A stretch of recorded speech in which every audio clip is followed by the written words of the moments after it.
Okay. మీరు రాసిన దాంట్లో కొన్ని సాహితీవేత్తలతో కూడా మీ పరిచయాలు, చమక్కులు ఉన్నాయి. అవునండి. దాంట్లో మల్లాది రామకృష్ణ గారి గురించి ఇంట్రెస్టింగ్ రాశారు. ఏంటి సార్ అది? మల్లాది రామకృష్ణ శాస్త్రి గారు చాలా గొప్ప సాహిత్యవేత్త. హ్మ్. ఆయన బహుభాషా కోవిదుడు. హ్మ్. వ్యాకరణం బాగా తెలుసు, పాండిత్యం తెలుసు, కవిత్వం అద్భుతంగా చేసినటువంటి హ్మ్. చాలా గొప్ప సీనియర్ సముద్రాల కన్నా సీనియర్ అనుకుంటా ఆయన. ఓకే.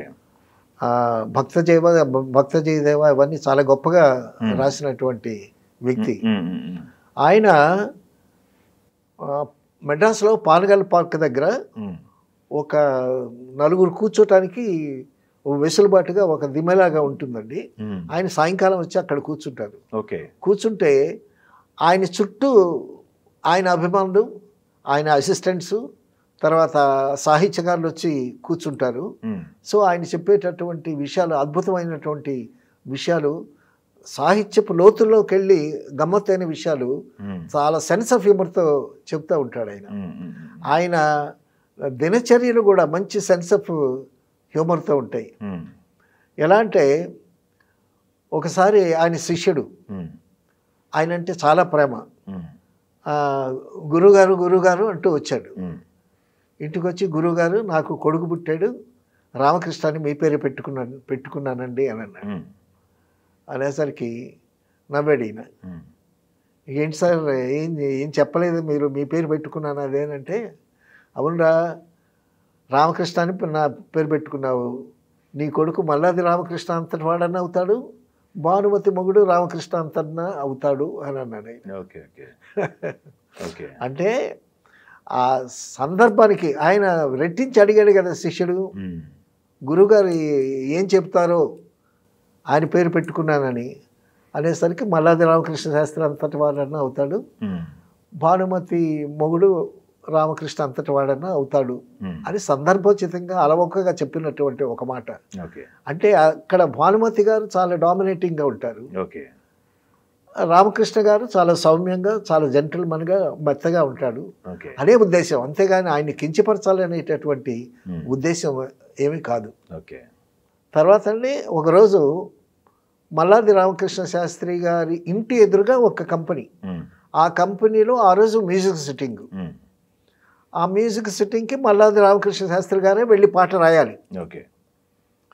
సో మార్నింగ్ 10 గంటలకి మేనేజర్ వచ్చాడు, గురుగారు మ్యూజిక్ డైరెక్టర్ వచ్చాడు, వాద్య బృందం అంతా వచ్చేసింది, మీరు రావాలి, మీరు ఒక్కడే రావాలి, డైరెక్టర్ గారు కూడా వచ్చి కూర్చున్నారు, ప్రొడ్యూసర్ గారు కూడా వచ్చారు అని అంటే, ఒరే కారు తీసుకురారా అన్నాడు.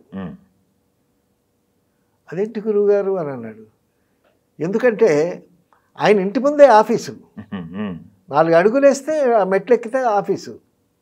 అదేంటి గురువుగారు, చెప్పినట్టు చేయరా నువ్వు అని అన్నాడు.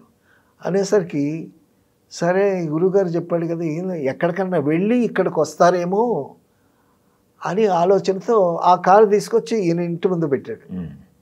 ఒరే కవిని ఎప్పుడు గౌరవంగా కారులో తీసుకెళ్ళాలిరా మ్యూజిక్ సిట్టింగ్కి అని మేనేజర్తో చెప్పి ఈ డోర్ తీసుకొని కారు ఎక్కి అవతల డోర్ తీసుకుని ఆ ఆఫీసులో ఎంటర్ అయ్యాడు మల్లాది రామకృష్ణ శాస్త్రి గారు. అప్పుడు మరొకసారి రే కవికి ఇవ్వాల్సినటువంటి మర్యాద అనేసరికి ఆ మేనేజరు ఆయన చెమక్కి, మల్లాది రామకృష్ణ శాస్త్రి గారు ఎంత ప్రతిభాశాలి అని అంటే, వేటూరి సుందరరామూర్తి గారు మల్లాది రామకృష్ణ శాస్త్రి గారిని గురువుగా భావించేవాడు. ఆయనే చెప్పుకున్నారు, మల్లాది రామకృష్ణ శాస్త్రి గారు నాకు గురుతుల్యులు.